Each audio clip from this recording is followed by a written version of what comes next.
saham yang mungkin 10-20 tahun terakhir selalu membagikan dividen setiap tahunnya? Ada saham-saham itu yang mungkin bisa dikatakan dia emiten yang sudah ada yang kapitalisasinya besar dan juga mungkin sudah bisa dikatakan memiliki konsistensi pertumbuhan laba yang baik ya dari tahun ke tahun. Itu ada kalau nggak salah sudah direkap oleh tim riset CNBC Indonesia itu ada 20 perusahaan di mana memang kebanyakan kalau kita lihat berasal dari sektor perbankan.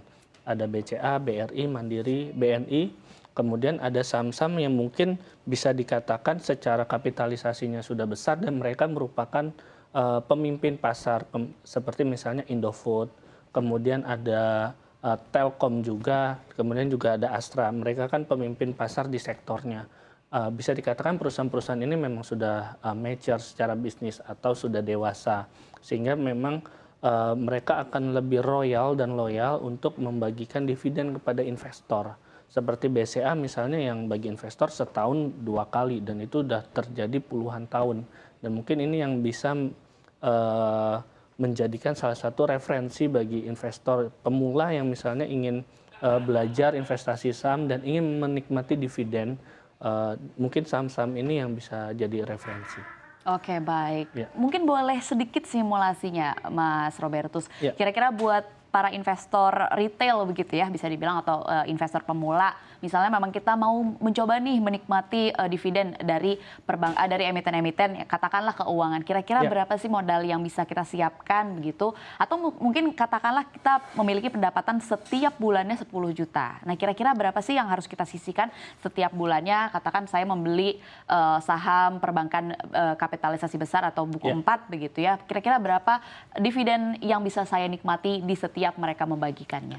Ya, sebenarnya, pertama mungkin kita perlu perhatikan ini ya, ada dividend yield dan average payout ratio. Average payout ratio adalah nilai dari laba yang dibagikan, dari total laba dibagikan untuk dividen. Jadi misalnya BCA dapat laba misalnya 1 triliun, nah 35,5%-nya ini kemudian yang dibagikan kepada investor berupa dividen. Nah, dari 35%-nya ini, atau misalnya 350 miliar, itu kemudian dibagi-bagi ke para pemegang saham. Nah, pemegang saham kita sebagai investor biasanya masuk ke pemegang saham masyarakat umum. Misalnya dari proporsi sahamnya kita masyarakat umum itu ada 50%. Berarti 350 miliar kemudian dibagi 50% lagi. Nah, itulah kisaran total dividen yang akan dibagikan oleh BCA kepada masyarakat umum. Nah, kemudian kita dapat berapa dividennya, itu bisa dilihat sebenarnya dari dividen per sahamnya dia. Itu nanti akan dikalikan dengan jumlah kepemilikan.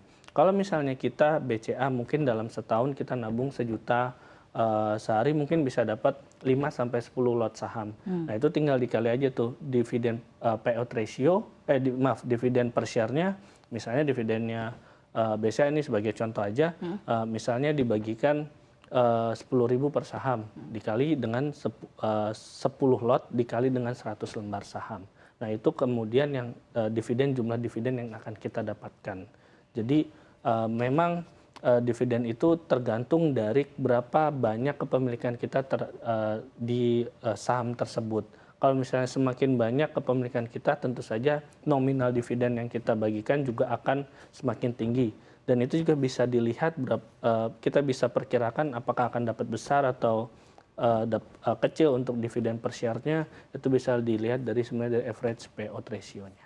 Oke, baik. Tadi kan di segmen sebelumnya Mas Robertus sempat bilang bahwa memang memungkinkan begitu ya buat kita untuk mendapatkan untung atau hidup dari dividen, cuman memang modalnya besar dan juga butuh jangka panjang begitu. Tapi kan di sisi lain kita juga sebagai investor saham juga harus memperhatikan kinerja sahamnya. Kalau kita dapat dividen interest tapi kinerja sahamnya juga tidak bagus, sama saja berarti kan kita kan loss begitu.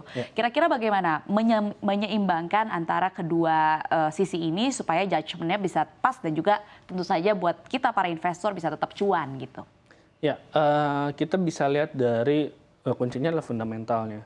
Jadi harga saham itu akan bergerak menuju ke harga fundamentalnya. harga fundamental itu apa? Itu adalah nilai yang diberikan untuk performa dari perusahaan tersebut. Performanya banyak indikatornya, bisa dilihat dari performa keuangan, pengelolaan aset, pertumbuhan laba, pertumbuhan pendapatan, kemudian dan faktor lain-lain. Nah, itu bisa dilihat. Nah, kalau misalnya fundamentalnya itu sudah bagus, umur perusahaan untuk membagikan dividen juga akan semakin panjang seiring dengan pertumbuhan dan perkembangan perusahaan tersebut.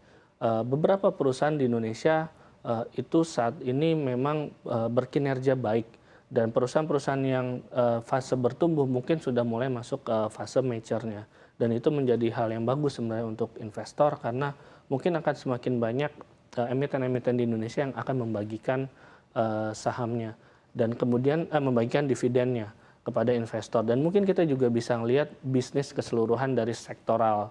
Bagaimana sektor ini, ada beberapa sektor mungkin bisa dikatakan dia siklikal. Ketika sektornya baik, sektornya bagus, perusahaan ini juga akan kecenderungannya akan bagi dividen juga jumbo. Misalnya perusahaan pertambangan, ketika 2021, 2022 boom komoditi, dividen yang dibagikan juga akan tinggi karena tingkat laba yang diperoleh itu juga tinggi. Misalnya saja laba 2022 itu 1 triliun dengan payout ratio 50%. Dibandingkan dengan payout ratio yang sama, misalnya 50% juga, tapi laba yang didapatkan 2 triliun. Otomatis angka dividen yang dibagikan emiten kepada investor itu jauh lebih besar. Ada juga memang sektor yang seperti itu. Namun kalau untuk jangka panjang mungkin bisa dilihat memang emiten yang memiliki pertumbuhan baik, fundamental bagus, dan potensi ke depan juga oke. Nah, itu yang bisa memberikan umur lebih panjang untuk dividen yang dibagikan ke kita investor.